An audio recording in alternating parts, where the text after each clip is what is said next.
कभी कभी जिंदगी इंसान को इतनी कठिन परीक्षा में डाल देती है कि सच्चाई पर टिके रहना ही सबसे बड़ी बहादुरी बन जाती है। आज की कहानी सच्चाई का इनाम एक ऐसे ही सच्चे और मेहनती युवक की है जिसका नाम था पवन। गांव रामपुर में रहता था पवन, गरीब लेकिन ईमानदार।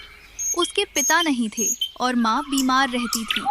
हर सुबह सूरज निकलने से पहले वो खेतों में मेहनत करने निकल पड़ता ताकि माँ की दवा के लिए कुछ पैसे जोड़ सके। लेकिन उस साल आसमान ने जैसे मुंह मोड़ लिया।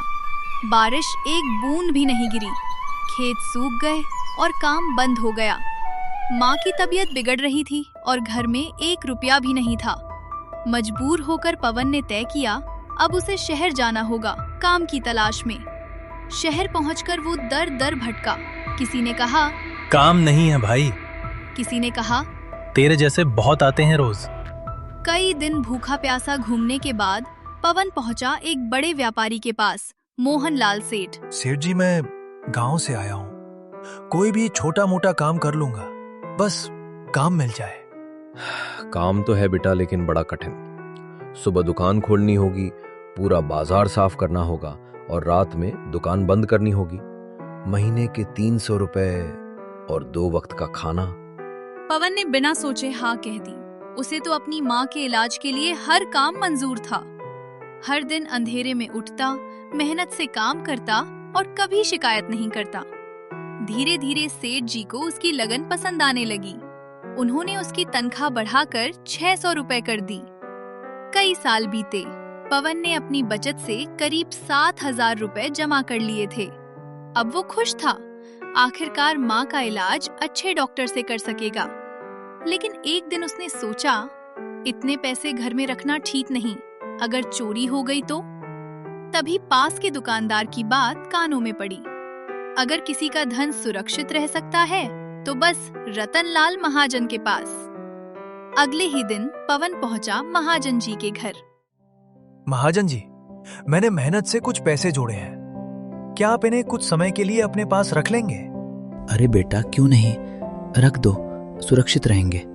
और पवन ने अपने पूरे 7,000 रुपए उन्हें सौंप दिए। कुछ महीनों बाद उसकी माँ की तबीयत अचानक बिगड़ गई। पवन भागा महाजन जी के घर। महाजन जी, मेरी माँ बहुत बीमार है, कृपया मेरे पैसे दे दीजिए। कौन से पैसे? मेरे पास तुम्हारे नाम से कुछ नहीं रखा है, कोई सबूत है? पवन के होश उड़ गए। महाजन जी, आप तो गांव के बड़े आदमी हैं। अरे झूठ बोलता है, निकल यहाँ से। नौकरों ने उसे बाहर निकाल दिया। पवन घर लौटा, टूटा हुआ, निराश। पर अगले दिन मोहनलाल सेठ ने उसे देख लिया। क्या हुआ पवन, चेहरा इतना उदास क्यों है? पवन ने सब कुछ बता दिया। मैं तुम्हारे पैसे तुम्हें वापस दिलवाऊंगा, बस जैसा कहूं वैसा करना। अगले दिन सेठ जी एक बड़ा सूटकेस लेकर पहुंचे रतनलाल महाजन के घर। महाजन जी, मुझे अपने व्यापार के कुछ पैसे रखने हैं, करीब 1 लाख रुपए। क्या आप इन्हें अपने पास सुरक्षित रख लेंगे? अरे सेठ जी, आपके पैसे तो मेरे पास से धूल का कण भी नहीं उड़ सकता, रख दीजिए निश्चिंत होकर। इतना ही हुआ था कि तभी पवन अंदर आया। नमस्ते महाजन जी, वो पिछली बार के पैसे?